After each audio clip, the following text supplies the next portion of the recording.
안녕하십니까. dun산 Q&A 공부방 동아쌤입니다. 이제 학생들 가르치다 보면은요, 이제 학년별로, 이렇게 나이마다 학년별로 이게 고민이나 특성이나 이런 게 좀 다릅니다. 그 아이들을 키우면서, 제가 이제 12가지 항목을 12가지로 잡았는데요. 이제 12분의 1인데, 12가지 항목에 대해서 이 학년별의 특성에 대해서 이렇게 설명을 할 것인데요. 이걸 보시면서 아이들이 자라면서 어떤 변화나 어떤 생각들을 하는지 이제 참고로 삼아 보시기 바랍니다. 대표적으로 뭐 이런 특성이 강하다고 아니면 있다는 것이지 다 뭐 누구나 다 이렇다는 것은 또 아닙니다. 자, 보시면 초등학교 1, 2학년 때면 내 아이가 이제 천재인가? 아니면 혹은 영재인가? 또 반대도 있습니다. 내 아이 지질한가? 부질한가? 왜 내 아이가 말을 못하고 이렇게 말귀를 못 알아듣지? 그래서 좀 늦는 아이도 있습니다. 뭐 이런 아이들이 있으면서 뭐 이런 늦은 아이들은 건강하게 싸움만 안 하고 아이들하고 잘만 어울려서 다녔으면 하는 생각을 갖게 되고, 이렇게 빠른 아이들은 영어도 좀 시키면 좋겠다 라고 얘기하고, 선생님 우리 아이는요 어떤가요? 하고 이렇게 물어보시고, 아니면 선생님 우리 아이는 이렇습니다 하고 얘기를 하시고, 이렇게 선생님 말하는 걸 이렇게 가만히 듣다가 또 이게 선생님이 그거를 마치면 되게 좋아하고, 선생님이 우리 아이를 잘 파악하고 있나 없나 이런 것들이 이제 관심사항이 됩니다. 그래서 이제 학부모님들 경우에 초 1, 2의 경우에는 어떤 책자도 프로그램도 이렇게 권하면 이제 잘 구입을 하고, 아이한테 기대가 이제 꺾이지 않은 상태이기 때문에 이때가 제일 사교육 진입하고 아니면 뭔가 아이에게 시키려고 하는 때라고 보면 됩니다. 아무것도 안 시켰다가도 입학을 하면서 아이들이 학원도 가고 그러니까 우리 아이도 가야 되지 않을까 이렇게 생각하는 분들도 많죠.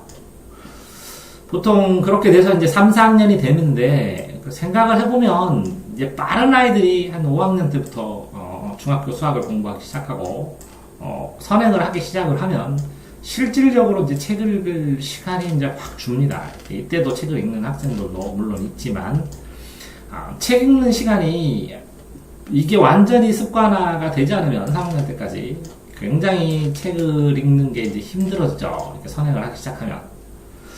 이게 이제 많이라는 게 굉장히 상대적입니다. 그러니까 하루에 한 달에 4권의 책을 읽어도 많이 읽는다고 하기도 하고, 1년에 1,500권 정도를 읽으니까 한 달에 150권, 100권 잡으면 하루에 4권을 읽어도 많이 읽는다고 하고, 그러니까 이제 한 달에 4권이냐, 하루에 4권이냐, 이 정도의 차이가 있고요. 이때는 또 뭐 다양한 경험이 최고라고 해서 뭐 운동도 하고, 음악도 하고, 미술도 하고, 놀러 가기도 하고, 그냥 놀게 하기도 하고, 이렇게 생각합니다. 그 다음에 3, 4학년 때 그냥 뛰어노는 게 최고라고 생각해서 나중에 공부해야 되니까 뛰어논다 이렇게 얘기를 하고, 그래서 이 3, 4학년 과정에 수학을 놓치면 이제 굉장히 고생하기도 하고, 이게 3, 4학년 때 영어를 시작하는데 이게 이 영어를 시작할 때 영어가 낯설어지면 나중에 이제 접근할 때 이 선입견이 생겨서 힘들기도 하고, 그치, 어떻게 보면 이게 초 1, 2 때는 적응의 시기라면, 그 3, 4학년 때는 이제 기초의 시기거든요. 이제 학교에 기초를 쌓아야 되는데, 이 기초를 쌓는 양이 뭐 어마어마하게 개인차가 많이 발생을 하죠. 자, 그렇게 해서 이제 5, 6학년에 접어들면, 이제부터 이제 중학교 고민을 6학년 때 학생들도 스스로 합니다. 그 다음에, 이 정도면 이 정도 선행을 했으면 나머지는 나중에 해도 되지 하는 학생도 있고, 나머지까지 다 하고 또 나가는 학생도 있고, 아직 초등학생인데 선행을 해요? 하고서 선행 자체를 거부감을 갖던가, 선행을 왜 해야 되는지 이유를 모르던가, 무조건 따라서 하던가, 아이가 선행할 기초가 이렇게 없는데 여기에 선행을 시킨다던가, 여러 가지 다양한 형태로 발생을 하고요. 선행이 최고니까 무조건 선행을 시켜달라고, 아예 기초랑 상관없이. 그러니까 실제적으로 초등학교 1, 2학년 때 경험과 3, 4학년 때 기초를 가지고 이것들이 초등학교 거를 전부 다 이렇게 커버할 수 있을 만큼 아이들이 책을 통해서 배운 것들이 있으니까 초등학교 거를 빠르게 정리하고 중학교 거로 접어드는데, 그런데 이게 순차적으로 요 시기만의 문제가 아니라 다 연동돼서 이어지는 일인데, 이 전체에서 이제 최고의 바탕은 책, 독서와 대화를 통한 경험과 아이가 스스로 앉아서 뭔가 책을 공부를 하고 스스로 뭔가를 할 수 있냐 하는 자기가 주도해서 끌고 갈 수 있는 자기 능력, 이런 것들이 영향을 받아서 초등 과정 속에서 아이들이 이제 조금씩 차이를 나타내는 것 같습니다. 하지만 이 초등 5, 6학년도의 문제가 쉽기 때문에, 그러니까 뭐 95점 이상의 10명의 아이들을 가지고 중학교 대비를 해서 방학 동안에 하루에 10시간씩 캠프를 2달을 한 다음에 나중에 결과를 보니까 평균 98부터 75까지 다 이렇게 나누어서 능력 자체가 이제 천차만별이라는 것이죠. 이렇게 많은 시간을 버티면서 공부한 경험도 없고, 그러면 이 책을 읽으면서 많은 시간을 공부할 수 있는 경험, 간접 경험, 그 다음에 이해 능력이라든가 분석 능력이라든가 요약 능력, 이런 자기 능력이 형성이 된 애들하고 안 된 아이들하고는 굉장히 많이 차이가 납니다. 그렇기 때문에 초등학교에 입학을 하면 첫 번째로 이제 문화 충격으로 여기서 이 학습량이 10배 정도가 늘어나거든요. 10배. 그러면 초등학교 때는 날렸는데 점수가 나왔는데, 초등학교 점수는 제가 아이들을 가르쳤을 때 70점대 아이를 95점, 98점 맞게 하는데 일주일 정도 걸리더라고요. 총정리를 싸그리 한 권을 이해력 있는 애한테 다 풀어주고 요작 정리를 다 한 3시간 해준 다음에 그 다음에 시험 보고 이렇게 해서 매일 총정리 한 권 정도씩 5점 정리로 썸머리를 해주고 반복해서 해주면 거의 다 이게 기초가 있는 애들은 월백이 나올 만큼, 그러니까 이게 일주일 공부량밖에 안 다는 거죠, 초등학교 양은. 그런데 이 일주일 양을 곱하기 4 정도를 해야 곱하기 4. 시험 기간 하는 이 많이 했던 내용에 곱하기 4. 아니죠. 4가 더 되죠. 양이 많아지니까, 아이들이 이제 공부에 많은 양을 감당할 수 없는 아이들은 항상 이제 초등학교 때는 잘 되는데 왜 그러죠? 이렇게 얘기를 하고, 중학교 때 이렇게 머리는 아이가 좋은데 공부 방법을 몰라요. 이렇게 하죠. 이 공부 방법 자체를 가르치면 방법만 또 배우죠. 이 방법을 습관화 시키려고 하면 이게 방법을 한 번 배운다고 되는 게 아니거든요.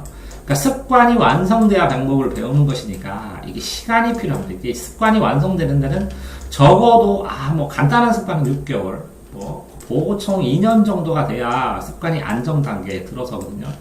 그렇기 때문에 이 공부하는 습관, 2년 정도의 습관을 이 초딩 5, 6학년 때 만들고 올라오는 것과 아닌 것의 차이는 어마어마하게 발생을 합니다. 자, 그러니까 이제 중학교 1학년 때는 우리 애기가 뭐 하고 있는지, 도대체 학교 다니면서 뭐 하고, 학교 열심히 다니고 공부를 하는데 뭐 하고 있냐고 얘기를 하죠. 자, 그러면서 이 중1 때 적응을 못하면 중2 때 아이가 왜 그러죠? 왜 아이도 본인의 수준에 대한 느낌, 수준에 대한 이 자리매김, 이런 거에서 보통 1차적으로 이제 절망감처럼 뭔가가 온 거죠.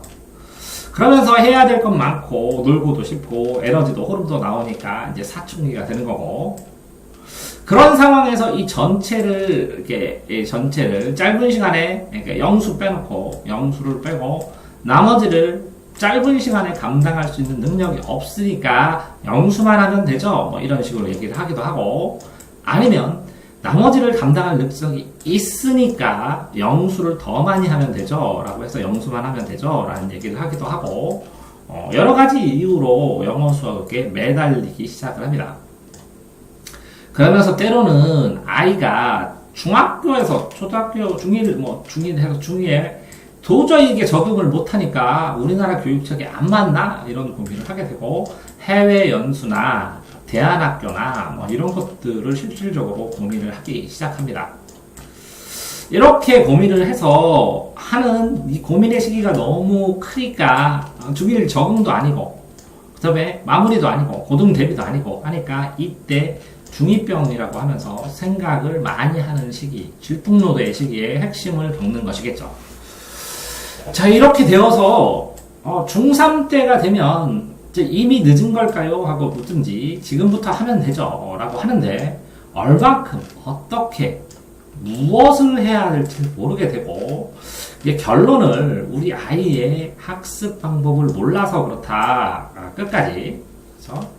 그러면서 학습 방법을 가르쳐 달라고 하고 이제 이게 습관화시키면 안 된다. 얘가 정상적인 공부의 습관 속에 들어가서 그걸 익숙하게 계속 익혀야 된다라고 하는데 아이는 기초가 약하니까 속도가 늦습니다. 그래서 양이 적어요. 기초가 약하니까 잘하는 애들이 이만큼 할 때 이만큼 하니까 그러니까 똑같은 시간을 공부를 했어도 성과가 이렇게 90점하고 20점이 나게 되죠.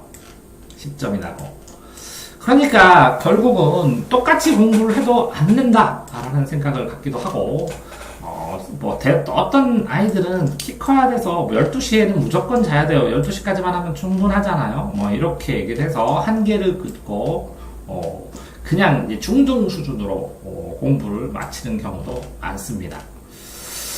자, 이렇게 돼서 이제 또 초등학교처럼 해결도 안 됐는데도 불구하고 또 고등학교에 가서 또 곱하기 10, 10배 양이 늘어납니다. 그러면서 그렇게 하죠. 설마 이 정도였어요? 이 정도였어요? 왜?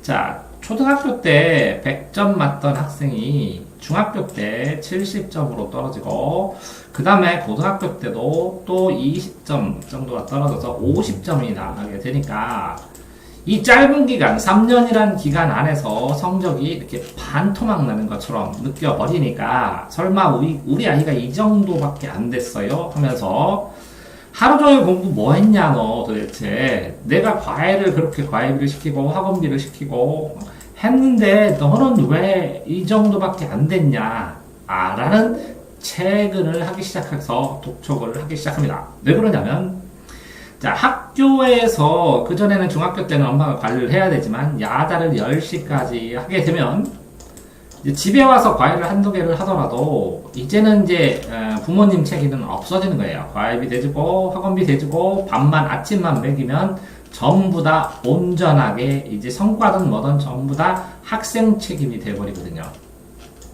온전하게.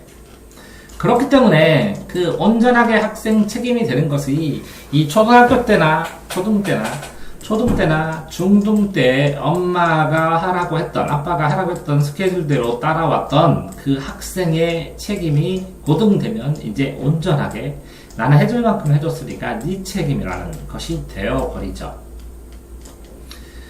자, 그래서 넌 그 정도였구나 뿐만 아니라 학생 측면에서 난 이 정도밖에 안 돼 라는 생각이 처절하게 느끼기 시작을 합니다. 그러면 고2 때 이렇게 그래 내가 이런 거는 알겠는데 이걸 빨리 인정하고 넘어간 것도 아니고 이때 인정을 하면 도대체 나는 뭐부터 해야 되는지 자, 카페를 물어봐도 고2 학생들이 그렇게 고1에서 고2 올라가고 고2에서 고3 올라가는 학생 이기에게서 도대체 뭐부터 해야 됩니까? 이렇게 많이 물어봅니다.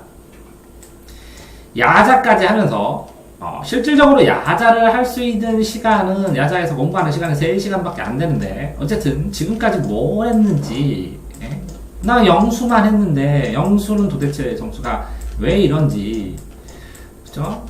근데 뭐 포기를 하게 보면 학교나 잘 가잖아 졸업이나 잘해라 건강하게만 해라 뭐를 해서 먹고 살던 하는 경우도 생기고 지금까지 무엇 한 거냐 특별한 방법이 없을까라고 이제 찾기 시작하기도 합니다.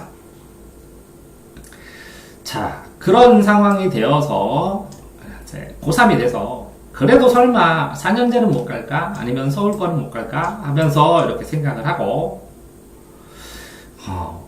이렇게 혹해서 이걸 하면 된대 이걸 풀면 된대 하면서 우왕좌왕 하기도 하고 하면서 나중에 이 점수면 어디 간다니 하고 그 점수 그러니까 여기서 점수로 어디 간다니 그러니까 이렇게 한번 해보자 이렇게 라는 게 아니라 막판에 가서 그 점수는 어디 간다니 어떻게 할 거니 네가 결정해 네 인생이니까 이렇게 돼버리죠.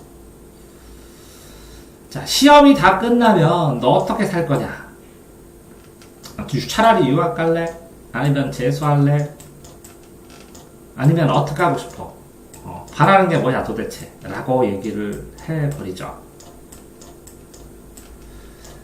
자, 바라는 걸 가지고 공부를 한 학생이라면, 바라는 것을 가지고 공부를 한 학생이라면 이런 말을 듣지 않았을 것이겠죠. 물론 이게 이제 성공적으로 한 학생은 이런 질문이나 이런 대답을 하지 않고 또 다른 루트를 커겠죠. 근데 많은 사람들이, 많은 학생들이, 학부모들이 이렇게 공통적으로 이렇게, 왜 사교육에서 뭐 잘하는 학생도 가르치지만 잘하는 학생보다는 1등급보다는 못하는 학생이 더 많잖아요. 대다수의 학생들이 더 잘하고 싶으니까 못한다고 생각하죠. 이 학생들의 학부모의 말의 흐름이 이렇게 변해갑니다. 자, 그럼 이런 말을 어디서부터 잡았어야 되는가? 어떻게 잡았어야 되는가는 또 다른 곳에서 생각해 보기로 하겠습니다. 자, 학년별 특징 12-1 첫 번째 학부모의 오해, 학부모의 생각의 흐름 살펴봤습니다.